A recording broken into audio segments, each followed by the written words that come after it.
great member, great member, Congressman Doug LaMalfa, who passed away yesterday, as you probably have heard. And he was the leader of the Western Caucus, a fierce champion on California water issues. He was great on water. He wanted, release the water, he'd scream at him. And a true defender of American children. He was a defender of everybody. And our hearts go out to his wife, Jill, and his entire family. You know, he voted with me 100% of the time. And by the way, he wasn't a 3 o'clock in the morning person. Do you know what I mean by that? Where the speaker goes, sir, could you call up? Could you call? I said, what time is it, speaker?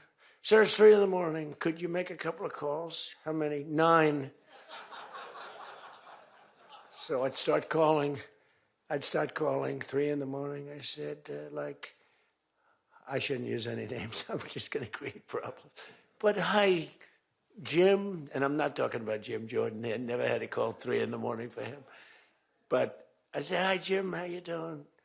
I just called to say hello, 3 in the morning. Okay, sir. Sir, you haven't spoken to me in 3 years, and it's now 3 in the morning, so I know what you want. You want my vote? And usually almost always they'd give it, but they wanted to be called. And with Doug, I never had a call. He was with us right from the beginning. I love those guys. I must say I probably love them the best, the guys that I don't have to call. They know we're doing the right thing. I have a couple that are going to be with us all the way, but they just want the call. They want love. They need love. They're more insecure than most of you. It's true. No, most of you are secure people. You're all laughing. No, most of you are secure people. I had a couple say, look, I could have Trump call me all the time. I just have to break his ass a little bit. And he'll be calling. But I appreciate those. We actually had a little party. We opened up a beautiful section of the White House in the Rose Garden, and we had a party for all of those people that I never speak to and vote for me. And, I spoke to Doug, but I didn't speak to him never had a problem. And I was really saddened by his passing and was thinking about not even doing the speech in his honor. But then I decided that I have to do it in his honor. I'll do it in his honor because he would have wanted it that way. He would have wanted it that way. He would have said, do that speech. Are you kidding me? Do the speech, big guy. But he was a fantastic person. Man, that was a quick one. I don't know quite yet what happened, but boy, it's a tough one. He was just with us. He was our friend, all of us, every one of us. And I also want to send our best wishes to Congressman Jim Baird and his wife, who are recovering from a car accident. They're going to be okay, but they had a pretty bad accident. And we're praying that they get out of that hospital very quickly. He's going to be fine. She's going to be fine, but it was a bad accident. And I want to thank the man who has been central to so many of our triumphs. He really has been. He's the guy that would call me to make those calls all the time. He's always working. And he's a nice person. He's a high-quality person. But I want to tell you, he's a very tough cookie. I've seen both sides.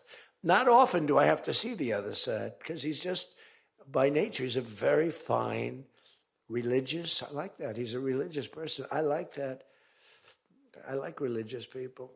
It usually means they're more honest. Sometimes it doesn't happen that way. I've had some real religious ones that did numbers on me, and I said, I'm going to get them someday.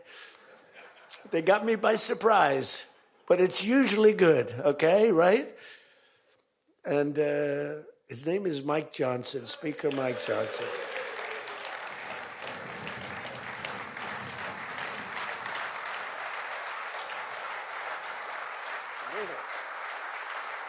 He has my complete and total endorsement.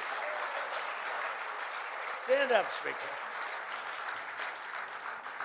So, but it is true. A lot of times they'll say, I wish Mike were tougher. He's tough. He's tough as anybody in the room, actually.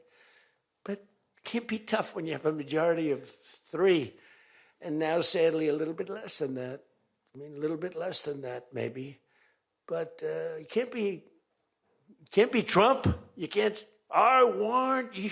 You make 10 enemies, 20 enemies. That's the end of that, right? Everybody loves him. I would say there's one person he's given up on. I think he just gave up on this guy. He's so bad. He never votes for us. But no matter how good, he won't vote for us. There's a sickness there. There's something wrong. You can have the greatest bill, the greatest for the country. Forget about for Republicans.